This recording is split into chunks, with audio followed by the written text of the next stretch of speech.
এদিক থেকে আসেন।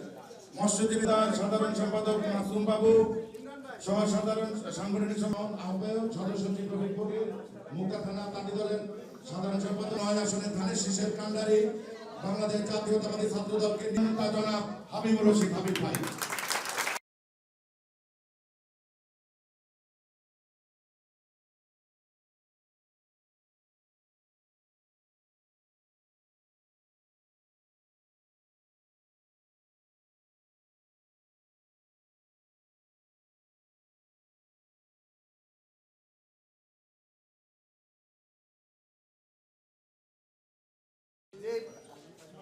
আমাদের দলের সাথে অগ্রগণ্য থেকে আমরা সবাই মিলে পুরা ধন্যবাদ জনাব খোরশেদ আলম। এই পর্যায়ে সময় একেবারে 12 ফেব্রুয়ারি নির্বাচনকে নিয়ে সারা বিশ্ব বাংলাদেশের দিকে তাকিয়ে রয়েছে। আমরা অনেকেই মনে করতে পারি আর বিগত দিনে 8-10টি গতানুগতিক নির্বাচনের মতো এটা একটি নির্বাচন, কিন্তু আসলে এই নির্বাচন সেই নির্বাচন না। এই নির্বাচনের জন্য হাজার হাজার ছাত্র জনতাকে জীবন দিতে হয়েছে, আমাদের সহযোদ্ধাদেরকে হাজার হাজার সহযোদ্ধা জীবন দিতে হয়েছে, শহীদ শরীফ ওসমান হাদিকে হত্যা করা হয়েছে এবং এই নির্বাচন বানচাল করার জন্য আন্তর্জাতিক অভ্যন্তরীণ অনেক চক্রান্ত ষড়যন্ত্র আছে। যারা এই দেশকে একটি গণতান্ত্রিক বাংলাদেশ হতে চায় না, হোক, এটা চায় না। যারা চায় না এই দেশের মালিক জনগণ হোক, যারা চায় না আপনার আমার সন্তান আগামী দিনে নিরাপদ থাকুক, তারা চায় এই নির্বাচন ঘিরে যদি নির্বাচনকে ব্যাপক ভোটার উপস্থিতি না হয় তাহলে আবার বাংলাদেশকে নিয়ে আবার বাংলাদেশকে অস্থিতিশীল করবে, বাংলাদেশি গণতন্ত্রকে অস্থিতিশীল করবে। যারা বাংলাদেশকে ঘিরে তাবেদার বানাতে চায় তারা স্বার্থ নিয়ে তারা বাস্তবায়ন করবে। সেই কারণেই আমরা যদি আমাদের এই দেশকে বাঁচাতে চাই, আমরা যদি আমার সন্তান আপনার আমার সন্তান আপনাকে আগামী দিনে নিরাপদ রাখতে চান, তাহলে 12 ফেব্রুয়ারি নির্বাচনে আমাদের সবাইকে কেন্দ্রে যেতে হবে। শুধু আমাদেরকে না, আমাদের পরিবার পরিজন আত্মীয় স্বজন সবাইকে বলতে হবে আমরা এই দেশকে বাঁচাতে চাই, আমার সন্তানকে বাঁচাতে চাই, আমাকে বাঁচাতে চাই, বাংলাদেশকে নিরাপদ করতে চাই, একটি গণতান্ত্রিক বাংলাদেশ চাই এবং বাংলাদেশের মালিকানা আমরা আমাদের হাতে ফেরত চাই। সেই কারণে আমাদের সবাইকে ঐক্যবদ্ধভাবে আমাদের 12 ফেব্রুয়ারি নির্বাচনে আমাদের অংশগ্রহণ করতে হবে। আর সেটি যদি না করেন এই দায় দায়িত্ব আমাদের উপরে এসে আমাদের আপনি আমার সবার তাদের এসে এটি করতে হবে। কারণ তখন আপনি বলতে পারবেন না যে আমরা ব্যাপকভাবে আমরা ভোট কেন্দ্রে গেলেন না আর আপনি মনে করবেন যে দেশ একটি গণতান্ত্রিক বাংলাদেশ হয়ে যাবে, দেশের মালিকানা আপনি ফেরত পাবেন, ভোটাধিকার বাস্তবায়ন করবেন, আপনি আমি নিরাপদ থাকবে, কিছু সম্ভব হবে না। তখন চক্রান্ত ষড়যন্ত্রকারীরা বিদেশি এবং দেশীয় তারা আবার মাথা চাড়া দিয়ে উঠবে। তার তখন কি হবে? ব্যবসা বাণিজ্য নষ্ট হবে, আপনার প্রশাসন নিরাপত্তা বিঘ্নিত হবে, আপনার সন্তানের লেখাপড়ার পরিবেশ বিঘ্নিত হবে। সেই কারণেই আমাদের সবাইকে 12 ফেব্রুয়ারি নির্বাচনে আমাদের ভোট, আমাদের সকলের ভোটটা নিশ্চিত করতে হবে। সেই কাজটি ইনশাআল্লাহ আপনারা সবাই করবেন তো? এই কাজটি করার মাধ্যমে আমরা আগামী দিনের নিরাপদ একটি গণতান্ত্রিক বাংলাদেশ পাবো।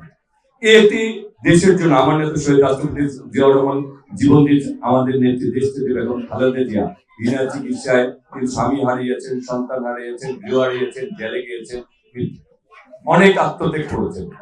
বর্তমানে আমাদের বিএনপি চেয়ারম্যান জনাব তারেক রহমান তাদের যোগ্য পিতা, যোগ্য মাতা, যোগ্য উত্তরসূরি, তিনি বলছেন আগামী দিনে তিনি এই বাংলাদেশকে গড়তে চান।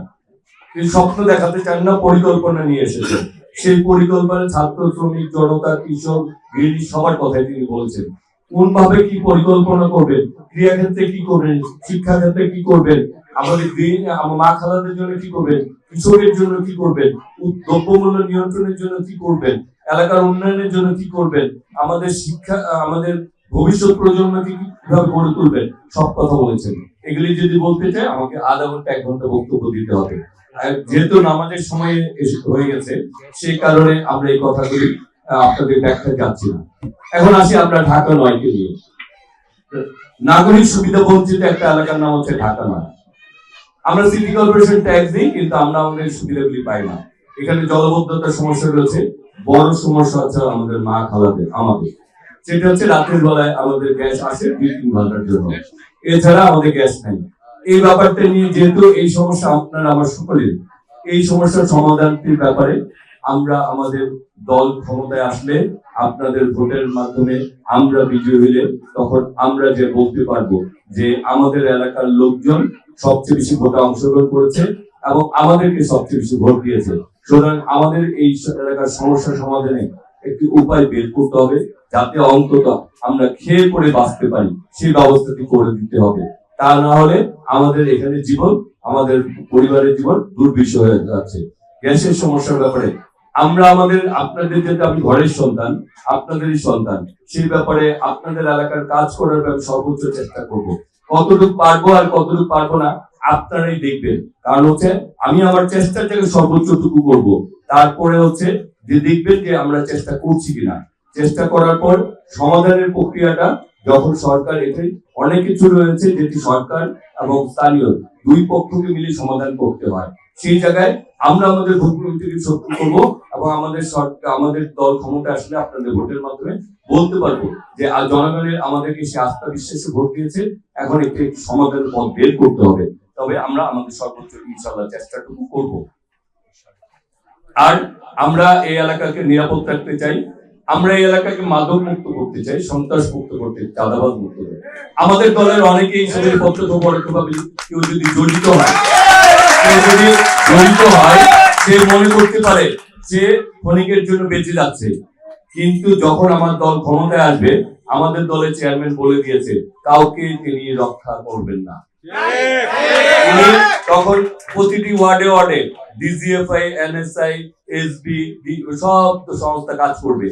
তাদের তালিকায় নামগুলি উঠে আসবে, চাঁদাবাদীর তালিকায়, সন্ত্রাসী কর্মকাণ্ডের তালিকায়, মাদকের তালিকায়। তাকে কাউ রক্ষা করার সুবিধা কোনো ভাই রক্ষা করতে পারবে না। সুতরাং এখন থেকে যারা সাবধান না হবে, পরবর্তীতে তারাই ধরা খাবে, তাদের রাজনীতি তো করা বন্ধই হবে এবং প্রশাসনও তাদেরকে তখন জেলে ঢুকাবে। সুতরাং সবাইকে সাবধান হতে হবে। আমরা এইসব কাজে কোনো আশ্রয় প্রশ্রয় আমি ব্যক্তিগতভাবে কখনো দিই নেই, ভবিষ্যতেও দিব না, এই কথা। আর আপনি বলতে পারেন যে তোমাকে কেন আমরা ভোট দিব? আমি আপনাদের সন্তান, যে বাসায় মাদার থেকে এখন থাকি, জন্মের পর থেকে বেড়ে উঠেছি এই বাসায়। একটি ঠিকানা আমার, এই বাসায় ছিলাম, আছি, ভবিষ্যতে এই বাসায় ইনশাল্লাহ থাকবো। আর 38 বছর যাবত রাজনীতি করছে, আমার অনেকগুলি রাজনীতিকে পরিচয়। এই রাজনীতি করতে যে শতাধিক মামলার আসামি হয়েছে, 7 বার কারাগারে গিয়েছি, 8 বছর সাজা হয়েছিল, তারপরে জীবিত রিমান্ডে ছিলাম 86 দিন। 2 বার আমাকে মারার চেষ্টা করেছিল, 4টা গুলি আমার দেহে বিদ্ধ হয়েছিল। তারপরেও আমরা এই রাজনীতি ছেড়ে যাই নাই, ভয় পাই নাই, আল্লাহর উপর ভরসা করে এবং নীতি নৈতিকতা নিয়ে এখন ইনশাআল্লাহ বেঁচে আছি। সুতরাং ভয় পাই না। তবে আগামী দিনে আমরা এই এলাকাকে গড়তে চাই। এখন যে আমরা চাই এই এলাকার সবাই মিলে ঐক্যবদ্ধভাবে আমরা এগিয়ে যেতে। আমরা এত নির্যাতন, তারপর আমরা ইনশাআল্লাহ প্রতিহিংসার রাজনীতি করবো না। যারা এলাকার ভালো চাবে, দেশের ভালো চাবে, আমরা তাদেরকে নিয়ে কাজ করবো। সে যে কোনো দলের সবাইকে নিয়ে ইনশাআল্লাহ আমরা এগিয়ে যাবো এবং সেই কাজটি আমরা করতে চাই।